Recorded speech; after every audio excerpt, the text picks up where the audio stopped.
അടുത്തത് വൃശ്ചികക്കൂറാണ്. വിശാഖത്തിൻ്റെ അവസാനത്തെ പാദവും അനിഴവും തൃക്കേട്ടയും ചേർന്നതാണ് ഈ വൃശ്ചികക്കൂറ്.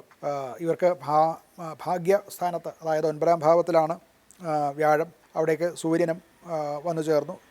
ഉന്നത വിദ്യാഭ്യാസം സംബന്ധിച്ചുള്ള കാര്യങ്ങൾ, അതുപോലെ ഗവേഷണം നടത്തുന്നവർ, വിദേശത്ത് ജോലി ചെയ്യുന്നവർക്ക് ഒക്കെയും പുരോഗതി ഉണ്ടാകാനുള്ള സാധ്യത കാണുന്നുണ്ട്. 10ലെ ശുക്രനും അവർക്ക് അനുകൂല ഫലം നൽകുന്നതാണ്. മേലുദ്യോഗസ്ഥന്മാരുടെയൊക്കെ കൂടുതൽ ശ്രദ്ധ അവരിലേക്കുണ്ടാകും.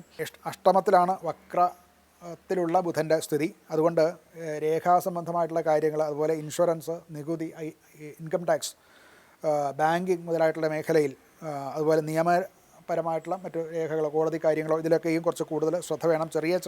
ചെറിയ അശ്രദ്ധ കൊണ്ടുണ്ടാകാവുന്ന വലിയ അബദ്ധങ്ങൾ ഉണ്ടാകാൻ സാധ്യത കാണുന്നുണ്ട്. ധനപരമായിട്ട് പൊതുവെ അനുകൂലമാണ്, എങ്കിലും ഊഹക്കച്ചവടങ്ങളിൽ നിന്ന് ഇപ്പോൾ മാറി നിൽക്കുന്നതാണ് നല്ലത്.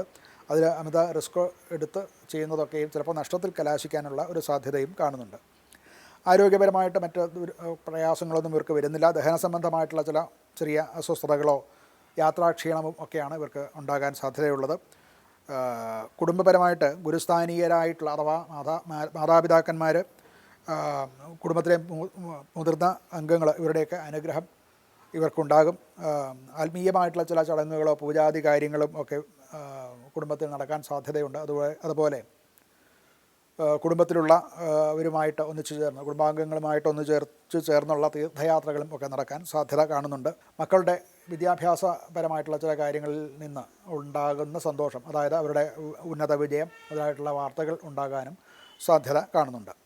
ഇവർക്ക് പരിഹാരമായിട്ട് ശിവക്ഷേത്ര ദർശനം നടത്തുകയും ശിവപഞ്ചാക്ഷര മന്ത്രം ജപിക്കുകയും ശിവന് ധാര നടത്തുകയും ഒക്കെ, വെളുത്ത പുഷ്പങ്ങൾ സമർപ്പിക്കുകയും ഒക്കെ നല്ലതാണ്. അതുകൊണ്ട് അനുകൂലമായിട്ടുള്ള ശുഭഫലങ്ങൾ ഉണ്ടാകാൻ സാധ്യത കാണുന്നുണ്ട്.